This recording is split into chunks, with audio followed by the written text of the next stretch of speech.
Assalamualaikum warahmatullahi wabarakatuh. Hai adik-adik, balik lagi bareng Miss Sinta.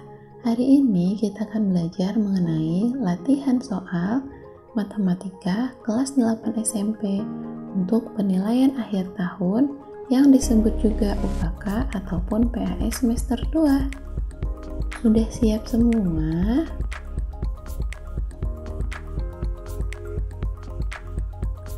Oh iya, hari ini kita akan langsung masuk bagian 2. Jadi, pastikan adik-adik sudah nonton bagian satunya dulu untuk mendapatkan pembahasan nomor 1-15-nya. Sekarang kita masuk soal nomor 16. Volume kubus 343 cm3. Luas seluruh bidang sisi kubus tersebut adalah... Nah, seperti ini kubus ya, adik-adik lihat ya. Sisinya ternyata ada 6. Maka, luas seluruh bidang dari sisi kubus tersebut adalah 6 dikali S pangkat 2. Tapi kita tidak tahu panjang sisi kubus ini berapa. Maka harus kita cari tahu dulu dengan menggunakan clue atau petunjuk yang tersedia. Di sini petunjuk yang tersedia adalah volume kubusnya. Maka kita gunakan dengan menggunakan volume kubus. Volume kubus sama dengan S pangkat 3. Volumenya diketahui 343.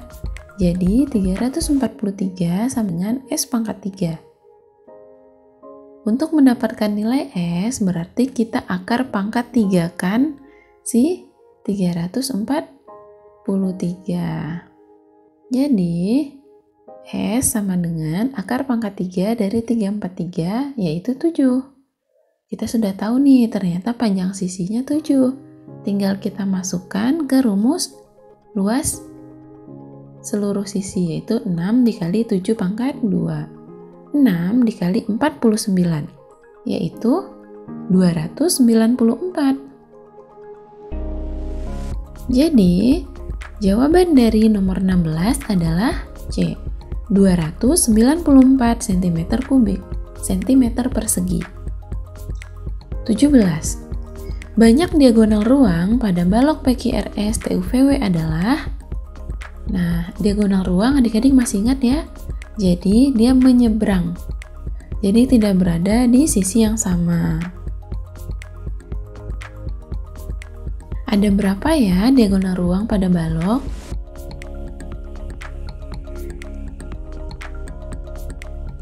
Nah, ini adalah contoh dari baloknya. Abaikan saja ABCD EFGH-nya. Kita fokus ke posisi si diagonal ruang. Jadi, A menyeberang ke G, B menyeberang ke H, C menyeberang ke E, D menyeberang ke F. Jadi, kita bisa lihat ya diwakili oleh warna merah, hijau, biru, dan kuning. Ternyata, banyak diagonal ruang pada balok adalah 4 buah. 18. Luas permukaan balok yang panjang alasnya 15, lebarnya 10, dan tingginya 20 adalah... Nah, rumus dari luas permukaan apa ya? Luas permukaan balok rumusnya 2 dikali panjang dikali lebar ditambah panjang dikali tinggi ditambah lebar dikali tinggi. Tinggal kita masukkan rumusnya. Jadi kita masukkan angka ke rumus tersebut. 2 dikali P-nya 15 dikali 10 ditambah 15 dikali 20 ditambah 10 dikali 20. Lalu, berarti L sama dengan 2 dikali 15 kali 10, 150, ditambah 300, ditambah 200. Jadi, L sama dengan 2 dikali 650. 2 dikali 650 berapa ya? Yaitu L sama dengan 1300. Maka jawaban yang tepat adalah C, 1300 cm persegi. Jangan lupa ya, rumus luas permukaan ini berbeda-beda setiap bentuk. 19. Budi membuat kerangka prisma segitiga terbuat dari kawat dengan ukuran alas 25, 20, dan 10. Jika tinggi prisma 15 cm, maka panjang kawat yang diperlukan adalah... Nah, panjang kawat yang diperlukan ini dapat kita cari dengan menghitung panjang rangka.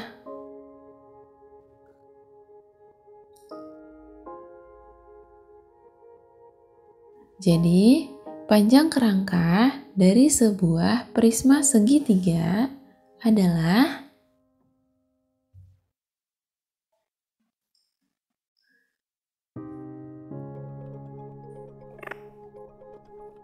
Jadi kita bisa menggunakan clue yang dikasih tahu ya. Jadi panjang kerangkanya adalah 2 dikali keliling alas ditambah 3 dikali tinggi si prisma. Tinggal kita masukkan angkanya. 2 dikali, nah kan alasnya berbentuk segitiga, berarti tinggal kita jumlahkan ya keliling alasnya. 25 tambah 20 ditambah 10. Kemudian ditambahkan 3 kali tinggi, berarti 3 dikali 15. 2 dikali 25 tambah 20 tambah 10 ini adalah 55. 2 kali 55 ditambah 45 sama dengan 110 ditambah 45. Hasilnya adalah 155 cm. Maka jawaban yang tepat adalah B, 155. 20. Gambar di samping merupakan sebuah kayu penahan roda mobil.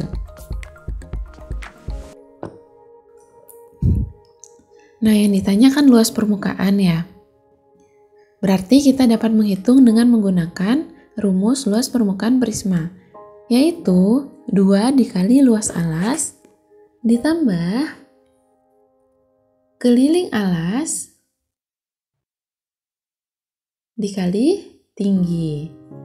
Jadi, di sini tergantung bentuk alasnya ya. Nah, di sini kan alasnya berbentuknya segitiga. Jadi nanti luas alasnya adalah luas si segitiga. Nah, alasnya kan kira-kira bentuknya seperti ini nih, segitiga siku-siku. Ada 21 dan sisi miringnya 35. Kita butuh sisi alasnya. Nah, kita anggap sisi alasnya ini P, alas si segitiga ya. Itu P. Berarti kita dapat menggunakan rumus Pythagoras untuk menemukan si P. P kuadrat sama dengan 35 kuadrat dikurang 21 kuadrat. P kuadrat sama dengan 1225 dikurang 441. Jadi P kuadrat adalah 784. P adalah akar dari 784. P sama dengan 28. Sekarang kita sudah tahu ternyata sisi ini adalah 28. Jadi kita bisa menghitung luas dari si segitiganya. Luas alas adalah 28 dikali 21 per 2. Masih ingat ya, luas segitiga itu adalah alas kali tinggi bagi 2. 28 bagi 2 bisa kita sederhanakan jadi 14. Jadi luas alasnya adalah 14 dikali 21.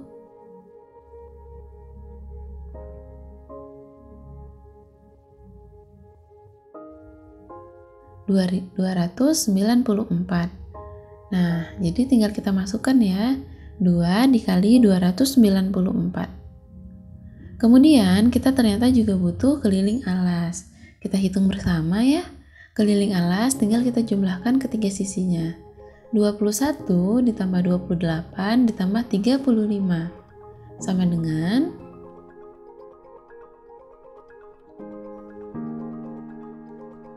84. Jadi 84 dikali tinggi prisma yang 20 ya. 20 cm. Jadi adik-adik jangan bingung ya, kok tinggi tapi dia tidak tegak. Ini ceritanya si prismanya ditidurkan gitu. Jadi si alasnya segitiga, atapnya segitiga, dan tinggi prismanya 20. Sekarang tinggal kita hitung. 2 dikali 294 itu adalah 588. Ditambah 84 dikali 20, yaitu 1680.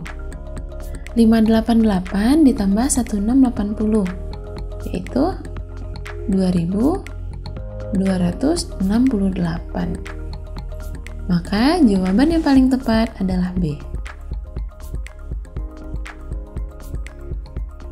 Jadi jangan lupa ya rumus-rumusnya. 21. Banyak sisi dan rusuk pada limas dengan alas segi 9 adalah. Nah, ini adik-adik bisa tahu tidak? Jawabannya adalah A, 10 dan 18. Kok bisa sih Miss jawabannya 10 dan 18? Ayo Miss Sinta kasih tahu rumusnya. Jadi, untuk menghitung banyak sisi pada limas segi 9. Jadi kalau untuk limas itu rumusnya sisinya adalah N plus 1. Jadi kalau segi 9 berarti N-nya 9. 9 plus 1. Tinggal adik-adik ubah aja ya, misal segi 4 berarti N-nya 4. Kemudian kalau untuk rusuknya, jumlah rusuknya adalah 2 dikali N. Nah tinggal kita masukkan 2 dikali 9. Jadi untuk jumlah rusuknya itu 18 dan jumlah sisinya itu 10. Nah jawaban yang tepat adalah A. 22. Diketahui sebuah limas alasnya berbentuk persegi dengan panjang sisi 8 cm. Jika tinggi limas 12 cm, maka volume limas adalah. Jadi ingat rumusnya. Rumus dari volume limas adalah sepertiga dikali luas alas dikali tinggi. Tinggal kita masukkan sepertiga. Nah, luas alasnya kan bentuknya kan persegi panjang. Berarti berbentuk persegi. Berarti 8 dikali 8. Kemudian dikali tinggi 12. Jadi kita sederhanakan 12 bagi 3 ini 4. Kemudian 8 dikali 8 itu 64. 64 kita kali 4. Maka jawaban yang tepat adalah 256. Jadi volume limasnya A. 23. Diberikan data-data sebagai berikut. Min data tersebut adalah, katanya. Adik-adik masih ingat min ini apa? Min adalah bahasa lain dari rata-rata atau disebut juga rataan. Bagaimana cara menghitung rata-rata? Cara menghitung rata-rata ini adalah dengan menjumlahkan semua datanya. Setelah itu nanti akan kita bagi dengan ada berapa datanya. Jadi 155 ditambah 146 ditambah 178 ditambah 155 ditambah 160 ditambah 161 ditambah 149. Kita jumlahkan semuanya. Setelah itu kita bagi per ada berapa data tadi berarti? 1, 2, 3, 4, 5, 6, 7. Jadi ada 7 data ya. Jadi kita bagi 7. Miss Sinta kesulitan membuat garis lurus. Dibagi 7. 155 dan ditambah yang tadi hasilnya adalah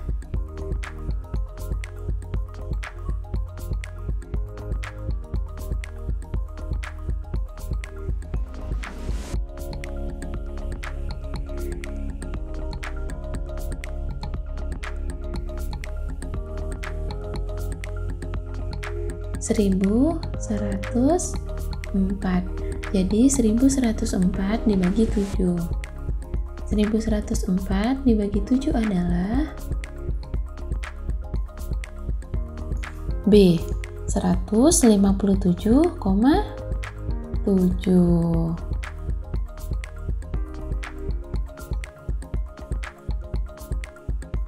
Maka jawaban yang paling tepat adalah B.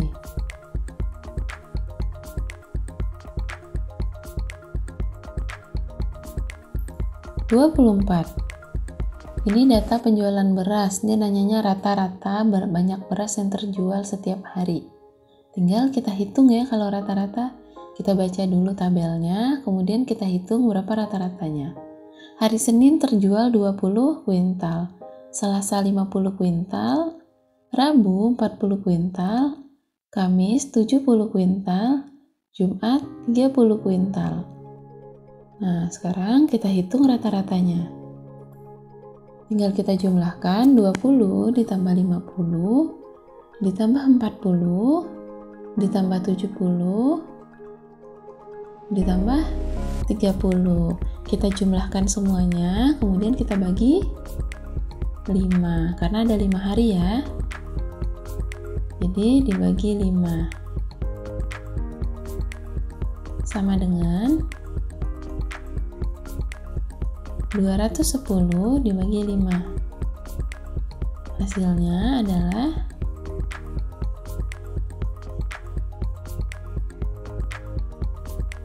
42 kuintal. Jadi rata-rata banyak beras yang terjual setiap hari adalah 42 kuintal. 25. Median dari data pada tabel di atas adalah, nah, jadi kita diberi sebuah tabel, ada nilai dan juga frekuensi. Frekuensi ini maksudnya, jadi nilai 3 ini ada 2 kali. Jadi yang data pertama dan data kedua. Nilai keempat ada 6 kali, berarti data ketiga 4, 5, 6, 7, dan 8. Kemudian nilai yang 5 itu ada datanya 4, 9, 10, 11, 12. Nilai 6 itu ada 8, berarti data ke-13, 14, 15, 16, 17, 18, 19, 20. Begitu seterusnya. Jadi kita hitung ada berapa data sekarang ini. Itu frekuensi itu maksudnya ya. Jadi 3-nya ada 2 kali. 3, 3, 4, 4, 4, 4, 4, 4, 5, 5, 5, 5, 6, 6, 6, 6, 6, 6, 6, 6 gitu. Oke, itu maksudnya disingkat ke dalam tabel, bentuknya jadi begini. Jadi kita hitung terus ya. Kita harus tahu dulu jumlah data ada berapa. Ternyata jumlah datanya ada 40. Nah, untuk 40 data, berarti datanya jumlahnya genap ya. Adik-adik masih tahu kan kelipatan 2 berarti genap. Nah, untuk genap, untuk data jumlahnya genap, rumusnya beda dengan data yang jumlahnya ganjil. Untuk data yang jumlahnya genap, median adalah data ke N per 2. N-nya ini adalah jumlah data. Jumlah data kita kan 40. Berarti data ke 40 per 2 ditambah data ke 40 per 2 tambah 1 per 2. Oke, begini kalau yang genap. Seandainya nih, misalnya data ada 41. Nah, nanti kita pakai rumus yang di bawah. Data ke N plus 1 per 2 aja. Oke? Nah, sekarang kita hitung dulu ya, karena data kita genap. Data ke 40 per 2. Berarti itu maksudnya data ke 40 bagi 2, 20. Data ke 20 ditambah data ke 20 tambah 1, 21. Data ke 20 ditambah data ke 21 dibagi 2. Jadi bukan 20 tambah 21 bagi 2, tapi data ke 20. Nah, kita lihat tadi, data ke-20 itu nilai berapa ya? Nah, ada di sini. Berarti nilainya nilai 6 ya. Lihat, jangan frekuensinya yang kita tulis, tapi nilainya. Jadi, data ke-20 ternyata itu 6.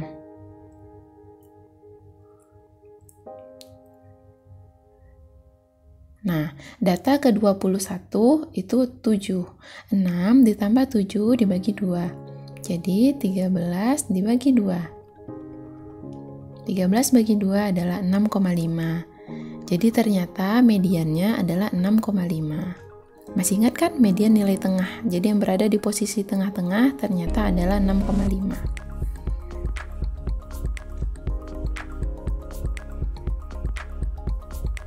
26. Modus dari data 75, 80, 95, 90, 70, 80, 90, 90, 70 adalah, nah adik-adik masih ingat kan? Median, modus, min. Kalau modus ini berarti kita harus tahu mana data yang paling banyak muncul. Kita hitung ya. 70 ternyata 2 kali munculnya. 75 itu muncul sekali. 80 ternyata munculnya 1, 2. Dia ada 2. Kemudian 85 di sini nggak ada ya. Sebenarnya kita tidak tulis tidak apa-apa, kita skip saja. Kemudian 90 ternyata muncul 1, 2, 3 kali. Nah 95 muncul sekali. Jadi yang paling sering muncul yang mana? Ternyata yang paling sering muncul itu adalah si 90 karena dia muncul 3 kali. Yang lain cuma 1 atau 2. Jadi modusnya D, 90. Jangan lupa ya, modus adalah paling sering muncul. Kalau tadi median, nilai berada di posisi paling tengah. 27. Gambar tersebut menyajikan penghasilan tiap bulan seluruh kepala keluarga di Dusun Makmur Berkah. Banyaknya kepala keluarga, kita hitung. 10, 15, 25, 30, 35, 20, 10, 5. Nah, ternyata banyak kepala keluarga adalah sejumlah ini. Kita hitung semuanya, tinggal ditambahin ya. 10 tambah 10 tambah 15 tambah 25 tambah 30 tambah 35 tambah 20 tambah 20 tambah 10 tambah 5. Berapa jumlah semuanya? Ternyata jumlahnya adalah D, 180. Cukup mudah ya. 28. Dalam percobaan melambungkan 3 uang logam, peluang muncul ketiganya angka adalah, nah jadi logam ada 3 nih. Tapi logam kan satu sisinya ada angka, satu sisinya ada gambar. Jadi ini logam pertama. Logam pertama kemungkinan munculnya ada angka atau gambar. Kemudian kita tulis lagi logam kedua. Bisa jadi kemungkinannya angka dan gambar. Kemudian setelah gambar bisa jadi angka atau gambar lagi. Begitu terus kita tulis 3 kali karena logamnya ada 3. Kalau misalnya logamnya ada 4 bisa diteruskan ya. Ini karena logamnya ada 3. Kita tinggal bikin diagram pohonnya. Setelah kita tulis, tinggal kita baca. Baris pertama nih garisnya A, A, A. Ini logam pertama nih, A dan G. Logam kedua, AG, AG. 3, ini ada AG, AG, AG, AG, AG, AG. Oke. Tinggal kita baca. A, A, A. Terus yang di bawahnya A, A, G. Bawahnya lagi A, G, A, A, G, G, G, A, A, G, A, G, G, G, A, G, G, G. Nah, pertanyaannya kan peluang muncul ketiganya angka, berarti angka, angka, angka lagi. Ketiga logam adalah angka, angka, angka. Jadi kita lihat A ya. Ternyata AAA ini munculnya cuma sekali. Nggak ada lagi kan AAA yang 3 kalinya A. Nah, berarti peluangnya 1 dari, kita hitung ada berapa nih semua totalnya. 6, 7, 8. Ada 8 kemungkinan dan yang muncul cuma sekali. Jadi 1/8. Oke, 1/8 jawabannya D. 29. Sebuah dadu bersisi 6 dilambungkan sekali. Peluang muncul mata dadu faktor prima dari 6 adalah, nah, jadi adik-adik tahu dadu kan? Nah, dadu kan ada 6 nih sisinya. Setiap sisi ada tulisan 1, 2, 3, 4, 5, ataupun 6. Nah, dia bilang peluang muncul mata dadu faktor prima dari 6. Faktor dari 6 itu adalah 2 dan 3. Jadi 2 dan 3 ini adalah faktor prima juga ya. Jadi kita mencari peluang munculnya mata dadu 2 dan 3. Nah, untuk tahu berapa peluangnya tinggal kita hitung 2 dan 3. Berarti ada 2 ya, ada 2 kemungkinan, 2/6. Karena semua sisi itu ada 6. Nah, di opsi tidak ada 2/6, berarti kita sederhanakan lagi sama 2 jadi 1/3. 30. Di dalam kaleng terdapat 7 bernomor 1, 2, 3, 4, 5, 6, 7. Jika diambil 1 kali secara acak, 2 bola sekaligus dari kaleng tersebut, hitung peluang terambil kedua bola tersebut bernomor genap. Jadi ada 7 buah bola nih. Kemudian kita akan mengambil 2 buah bola sekaligus. Berarti kemungkinan terambilnya apa aja ya yang bernomor genap? Nah, ini kemungkinan terambilnya bola yang pertama. Ada 1, 2, 3, 4, 5, 6, 7. Jadi bola pertama itu bisa jadi berupa nomor 1 sampai 7. Nah, kemudian kita bikin lagi ke bawah. Ini untuk kemungkinan yang kedua. Yang kedua, itu kemungkinannya terambil bola yang mana ya? Nah, karena bolanya kan cuma bola 1 ini cuma ada 1, jadi 1-1 nggak mungkin ya. Jadi kita langsung ke 1-2, 1-3, 1-4, 1-5, 1-6, dan 1-7. Kemudian yang kedua, kalau 2-1 kan nggak mungkin sama ya, karena bolanya udah ada tadi 1-2, jadi langsung 2-3, 2-4, 2-5, 2-6, dan 27.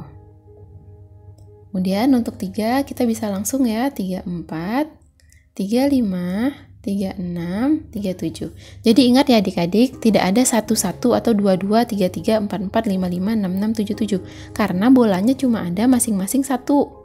Nomor 1 cuma ada 1, nomor 2 cuma ada 1, nomor 3 cuma ada 1. Oke. Nah, kalau udah terambil 1-2 berarti kemungkinannya 2-1 itu juga sama karena tidak ada aturan bahwa harus berurutan. Nah, sekarang kan kita sudah menulis nih. Kita cari mana yang kedua bola tersebut bernomor genap. Yang bernomor genap ini ada 24, kemudian ada 26 sama-sama genap ya. Kemudian ada 46.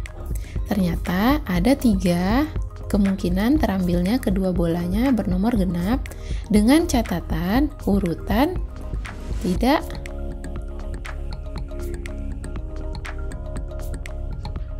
masalah. Jadi kita tidak mempermasalahkan urutan. Jadi mau 24 atau 42 yang kita ambil, kita anggap itu sama. Jadi ada 3 kemungkinan nih. Jadi 3 per. Nah, kita harus tahu kemungkinannya sebenarnya jumlahnya ada berapa. Ternyata ada 21. Oke? Nah, kita lihat di opsi, ternyata 3/21 itu tidak ada. Maka, kita harus menyederhanakannya. Sama-sama kita bagi 3. Jadinya 1/7. Maka jawaban yang paling tepat adalah A, 1/7.